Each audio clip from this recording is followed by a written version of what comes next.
All right, there goes the python. So the first night he was here, right?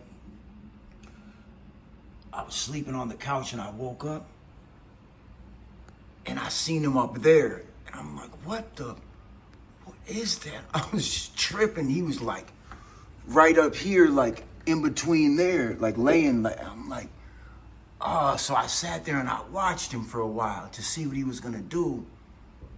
And then I dozed off trying to watch him and I heard a thump.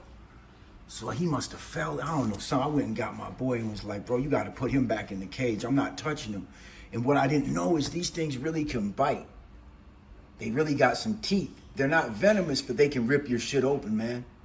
I don't even really want to touch it, you know? To be real with you. I didn't really realize that, man. Like, if you piss that snake off, it'll bite you. And it'll draw blood. But yeah, that's that, man. But yeah, that really happened. I woke up, he was up there, man. Must have fell all the way down to somewhere around here, and then I just went and got my boy. I didn't know what he was doing, but yeah, there's these pins. The pins weren't in there right. Pin wasn't in there right. These things are strong, man. Like, they'll muscle their way out of there if you don't have it fully secured. So that's really what the issue was.